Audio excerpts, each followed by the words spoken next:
Have you heard the good news? Hey, knock, knock, knock. What are you, Mormon? No, I'm just here to let you know that Florida lost to South Florida today. But we talked about that earlier. We'll talk about it tomorrow on the Your Season Is Over video. Hell, we'll talk about it all week. But that's not what this video is. Halftime of the Michigan-Oklahoma game, and Oklahoma is up 14-0 over Michigan.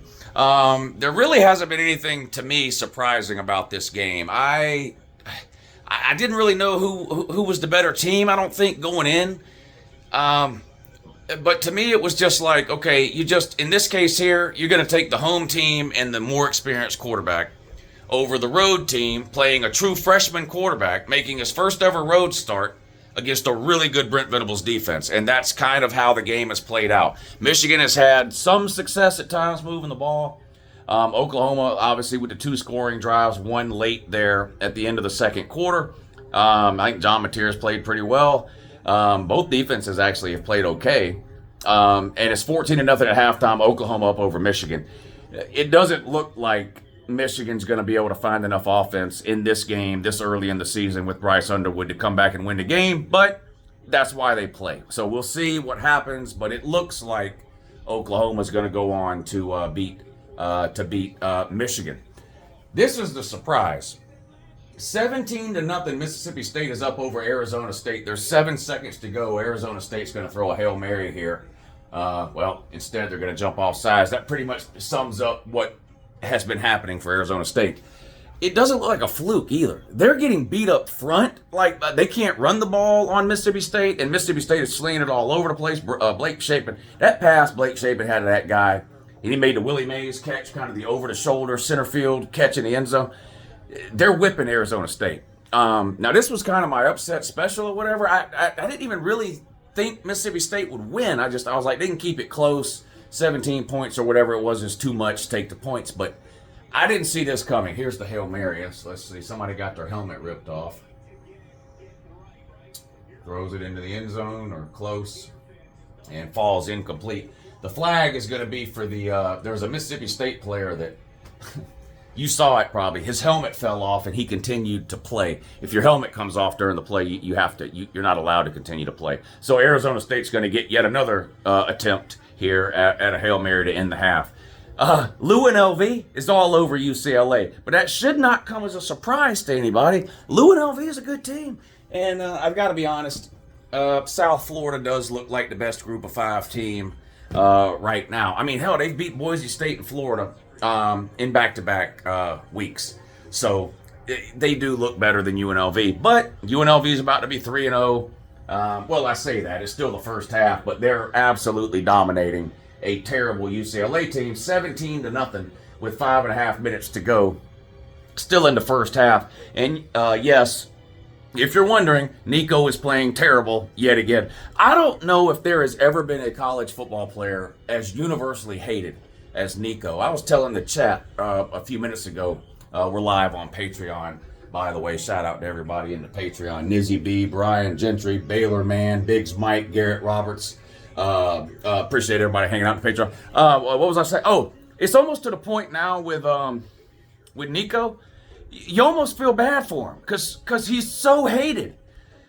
I said almost I don't feel bad for him. I think he brought this on himself. But I don't think I've ever seen a player that's universally hated. People are hate watching UCLA just to see Nico play bad. It's alarming, and I'm guilty of it too. So I'll raise my hand too. Kyle, B-Puck, Vic Tube, Fusion Game, Seed Vision, Manning for life. Manning for life. Was Peyton Manning really winless against Florida? Yeah, he was. Hunker down, dog. Come hang out with us on the Patreon page. Watch the second half of these games. The link is in the description. We're having a great time over here. Some good games on. Alabama's all over Louisiana Monroe. It's like 35-0 or something at halftime. So those of you that were hoping to see like the final implosion or whatever didn't happen today. They're all over Louisiana Monroe. The South Carolina game is in a weather delay. A lot of that going on today. We're gonna have to figure out about LSU and Clemson here. They played last week. A little bit of a sloppy game offensively, especially for Clemson. LSU played a little bit better offensively and won the game. And you come out of that going, wow, LSU's winning the Natty, or whatever you thought, right?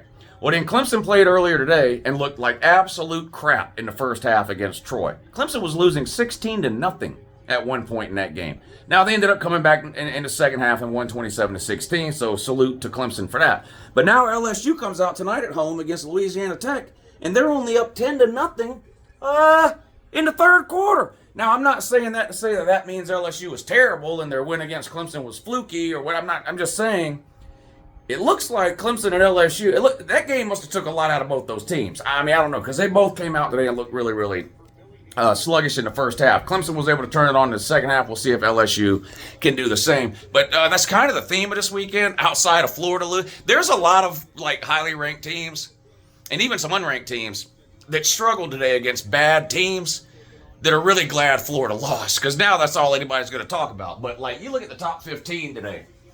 Penn State didn't look great. Georgia didn't look great. LSU didn't look great. Texas didn't have a good first quarter. Started out shaky for Arch Manning. They turned it on later. Arizona State looks like crap. Illinois was in a rock fight with Duke. They ended up winning the game. South Carolina's delayed. Michigan's losing. Iowa State won against Iowa in a great game. Louisville looked like crap last night. There was a lot of that today. Syracuse had to go to overtime to beat, who the hell did it? UConn. What the fuck? So all these fans are like, oh my God, we look like crap today, and I'm going to get trolled on the internet. And then Florida comes out and takes it, takes one for the team, so to speak. Florida bent over in their home stadium and let South Florida run it in dry. Oh my God. Oh my God. So now nobody cares that Georgia struggled against whatever fucking Austin Green Bean or whatever they played today. And Texas A&M didn't look good in the beginning. No one cares anymore because it's all about laughing at Florida. Unbelievable. Appreciate you doing that yet again, Florida, for what, the umpteenth year in a row. You continue to embarrass yourself for no particular reason at all. My God, y'all are bad.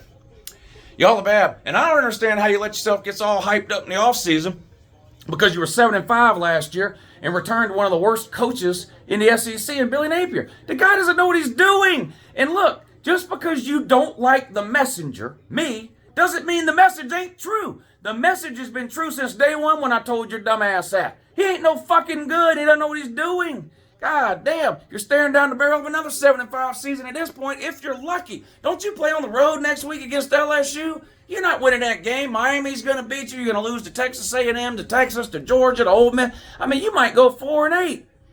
Are you going to build statues and throw a parade for that too if you happen to win one game at the end of the year and DJ Lagway completes a pass in November? Are you really going to do that again? God damn. Y'all are dumber than anybody I know not named Josh Pate. Holy shit. I know everybody does preseason predictions, and they're pretty much guesses, and nobody ever gets all their preseason predictions right. Josh Pate might have had the worst preseason predictions in the history of any preseason prediction of any sport on the planet. The guy had Alabama winning a natty. The guy had Florida in the play. I don't know what this guy, Boise State in the playoff, Florida in the playoff, Nebraska in the playoff. This thing looked terrible, man. I don't know what he's doing. I don't know if he's trolling or if he's just fishing. I think he's fishing is what he's doing. I'm pretty sure he's fishing. I don't think he believes half shit he says. But anyway, I always tell it. You ain't gotta worry about me. One thing about me, I always tell the truth, even when I lie.